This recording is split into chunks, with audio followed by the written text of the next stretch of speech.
Occasionally, you might find the technique of embedding an SQL select statement inside of another query to be helpful in organizing your data. Sometimes this is referred to as a subquery, an inner query, or a nested query. Whatever you call it, the technique can be quite useful. So let's take a look at an example. Sometimes you'll want to include records in your query based off of the results of another query. This may include a calculation based upon your data. For instance, I'd like to see some details about our customers' orders and also be able to see when they placed their last order with Kinetico, if they are a returning customer.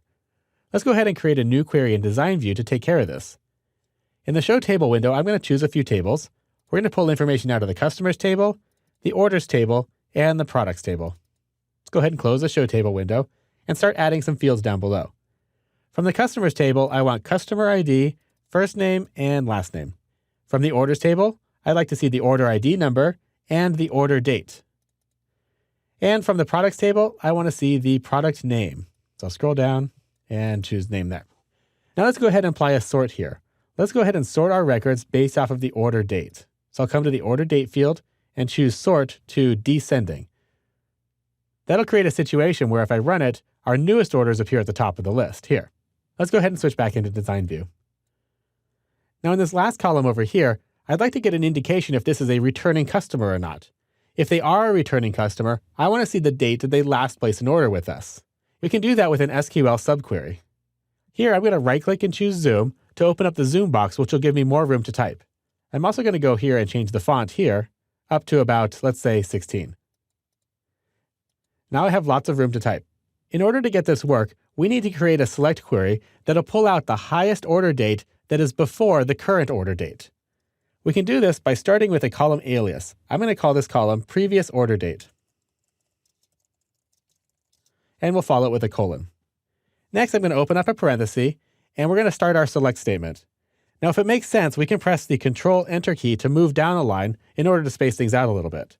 So I'm going to write in select, and what I want to select is the highest order date. And for that, I'm going to use a function called max. If I say max of order date, that'll pull out the highest order date. Let's go ahead and say Control-Enter to move down a line. And I want to pull that from a specific table. I want to pull that from the Orders table. So I'm looking for the highest order date from the Orders table.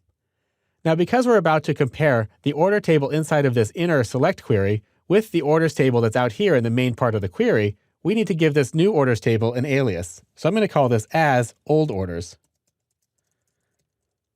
Let's go down one more line. I'll press Control-Enter.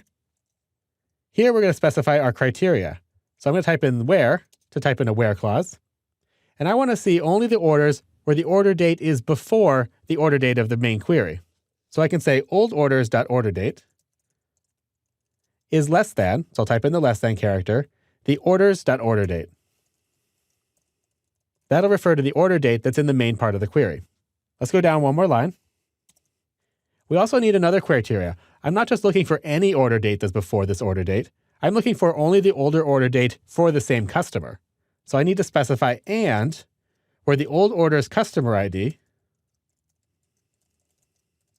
is equal to the order's customer ID.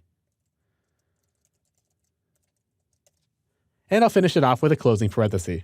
So I'm going to quickly read through the syntax and make sure everything looks good.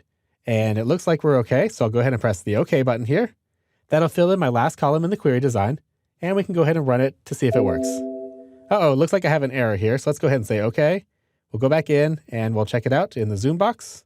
And I'm going to read through it one more time. Previous order date. We're going to select the max order date from order. Oh, looks like that should be orders. The name of the table is orders, not order singular. So that was my mistake here. Let's go ahead and say OK, and we'll run it again. Now we can take a look through our data. This first customer here, Adam James, placed an order with us on 5/28/2014 for a 4-pack of light bulbs. We can see his previous order date was 2/4/14.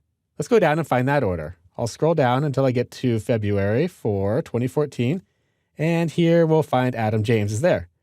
So on 2/4/2014, he bought a 20,000 watt inverter, and the previous order to that was on 10/14/2009, so there was a big gap. Let's go down to 10/14/2009, and I'm looking in this order date column here. So I'll scroll down to 2009, and we'll find 10/14 somewhere here. There we go, right there. Adam James on 10/14 bought a 6-pack of batteries. And you can see that that was the first order that he placed with the company.